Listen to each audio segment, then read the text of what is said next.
नमस्कार, आप देख रहे हैं न्यूज़ पत्रिका, जहां खबरें मिलती हैं साफ, सटीक और सबसे पहले।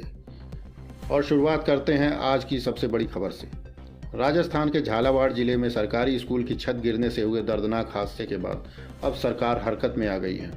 राज्य के शिक्षा मंत्री मदन दिलावर ने आज इस पूरे मामले को लेकर एक हाई लेवल की बैठक बुलाई। इस बैठक में कई अहम फैसले लिए गए। मदन दिलावर ने इस हादसे को बेहद दुखद बताते हुए नैतिक जिम्मेदारी लेने की बात कही। उन्होंने कहा, दोषियों को किसी भी हाल में बख्शा नहीं जाएगा।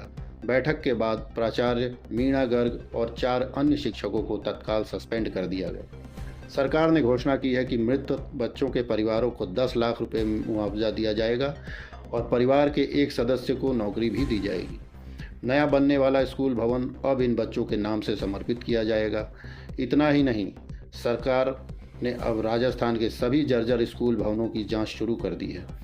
अब तक 2000 से ज़्यादा स्कूलों की पहचान हो चुकी है, जिनकी मरम्मत के लिए 200 करोड़ रुपए का बजट जारी भी किया गया है। लेकिन इस मामले में सियासत भी गर्म है। कांग्रेस ने इस हादसे को सरकारी लापरवाही से हुई हत्या करार दिया है और शिक्षा मंत्री मदन दिलावर से इस्तीफा मांगा है।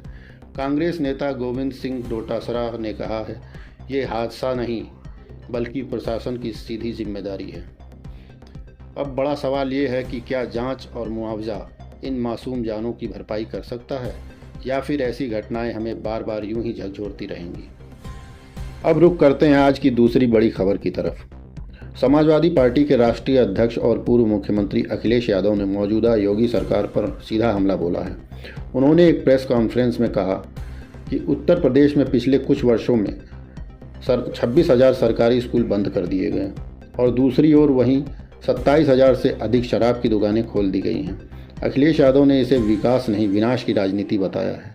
उन्होंने सरकार पर गंभीर आरोप लगाते हुए कहा कि गांव के बच्चों के भविष्य को अंधेरे में ढकेला जा रहा है।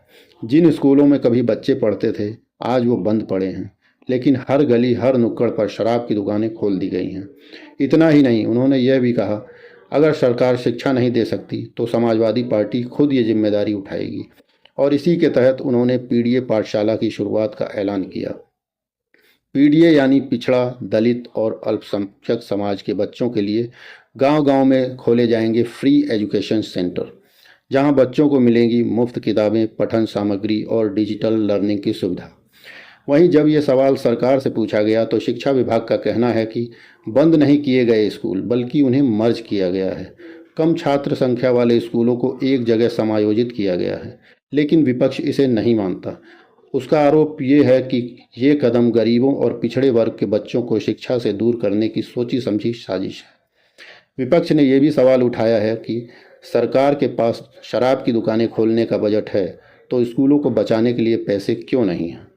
इस पूरे मामले ने अब राजनीतिक रंग ले लिया है और माना जा रहा है कि 2027 के विधानसभा चुनाव में यह मुद्दा सत्ताधारी दल के लिए भारी पड़ सकता है। तो सवाल उठता है, क्या शिक्षा को मुनाफे की राजनीति में कुर्बान किया जा रहा है? क्या उत्तर प्रदेश में बच्चों के भविष्य की कीमत शराब से वसूली जा रही है? अखिलेश यादव का ये हमला सीधा है, तीखा है और रणनीतिक भी है। अब देखना यह है कि योगी सरकार इस पर क्या जवाब देती है। फिलहाल इतना ही। बने रहिए न्यूज़ पत्रिका के साथ, जहां खबरें मिलती हैं साफ, सटीक और सबसे पहले। ऐसे ही लेटेस्ट न्यूज़ के लिए चैनल को लाइक करें, सब्सक्राइब करें। धन्यवाद।